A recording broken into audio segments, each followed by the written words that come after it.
आज मैं आपको संस्कृत का तीसरा चैप्टर संस्कृत का विद्यालय के अन्य विषयों के साथ संबंध और पाठ्यक्रम के बारे में पढ़ाने जा रही हूँ, जो बीएड का ही फर्स्ट सेमेस्टर का फर्स्ट ईयर का सेकंड सेमेस्टर स्टार्ट है। एंड इसका फर्स्ट क्वेश्चन मैं बिना कुछ कहे जल्दी फास्ट आपको पढ़ा दे रही हूँ, क्योंकि टाइम बहुत ज़्यादा लग जाता है हर चीज़ में। तो फर्स्ट क्वेश्चन आपका जो है वो भारतीय भाषाओं में संस्कृत से प्रभावित सर्वाधिक कौन सी भाषा है?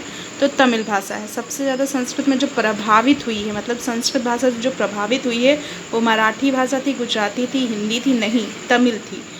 हर बारी पंचवादी इत्यस्य विधे विकसितं रूपम किम? तो मूल्यांकन विधि इति अस्ति। विश्लेषण विधि, व्याकरण विधि, व्याख्या विधि नास्ति। अस्ति तो मूल्यांकन विधि अस्ति। भारत में किस दृष्टिकोण से संस्कृत का महत्व होता है? तो भारत में धार्मिक दृष्टिकोण और सामाजिक दृष्टिकोण दोनों का ही महत्व संस्कृत में होता है। वो धर्म से भी जुड़ा होता है और समाज की संस्कृतियों से भी जुड़ा होता है। फिर फोर्थ है आपका संस्कृत भाषा में निम्नलिखित में से किसका विस्तृत वर्णन मिलता है? तो धर्म का। अधर्म अर्थ उपयुक्त में से कोई नहीं, तो आपका राइट आंसर हो जाएगा धर्म। पाठ्यक्रम का मूल तत्व क्या है? तो पाठ्यक्रम का मूल तत्व उपयुक्त सभी है। मात्रात्मक सहसंबंधों का प्रकार निम्नलिखित में से कौन सा है? उपयुक्त सभी। सभी पाठ्यक्रम सहभागी क्रियाएं निम्नलिखित में से किसमें सम्मिलित होती हैं? तो पाठ्यक्रम में। पाठ्य शिक्षण विधियां में उपयुक्त में से कोई नहीं, ए बी दोनों नहीं, सिर्फ पाठ्यक्रम। फिर 8 पॉइंट है आपका संस्कृत साहित्य में निम्नलिखित में से किसका विशद वर्णन उपलब्ध है? तो मानव की उत्पत्ति भी है, प्राचीन जातियों का इतिहास भी है, संस्कृति और उसका आधार भी है, उपयुक्त सभी होगा। 9th है संस्कृत भाषा में व्यवहारिक स्वरूप देने वाली पुस्तक पाणि की अष्टाध्यायी को मानव मस्तिष्क की सर्वोत्तम देन निम्नलिखित में से किसने बताया है? तो ब्लूमफील्ड ने बताया है।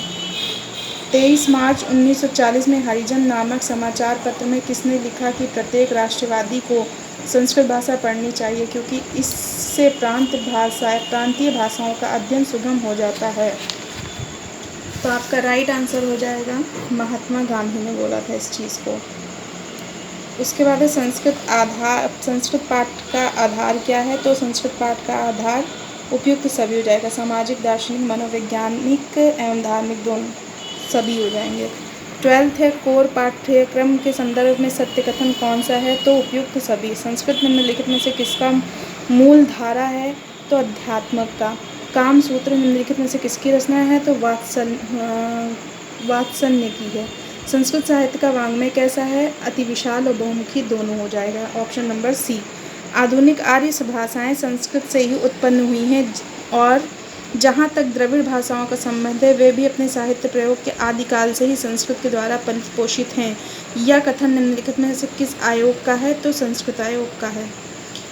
सहसंबंध का अर्थ है समन्वय और परस्पर संबंध स्थापित करना। पाठ्यक्रम को मानव जाति के संपूर्ण ज्ञान व अनुभव का सार समझना चाहिए। यह कथन किसका है? फ्रोबेल का। संस्कृत पाठ्यक्रम का उद्देश्य है उपयुक्त सभी। हिंदू मान्यता के अनुसार संस्कृत की उत्पत्ति कहाँ हुई है? तो देवताओं के मुख से हुई है। वो कहाँ से उत्पन्न हुई है? देवताएं संस्कृत बोलते थे, वहीं से उत्पन्न हुई है, प्राचीन ग्रंथों से नहीं, आर्यों से नहीं, उपयुक्त में से कोई नहीं, सिर्फ देवताओं के मुख से। हिंदुओं के सभी मतों के विश्वासों, परंपराओं व व्यवहारों को सही रूप से प्रतिबंधित वाली भाषा है, तो वो कौन सी है? परंपरा और विश्वास और व्यवहार में संस्कृत भाषा सर्वश्रेष्ठ मानी गई है। अगर आपको सही लगी हो तो सब्सक्राइब करिएगा। धन्यवाद।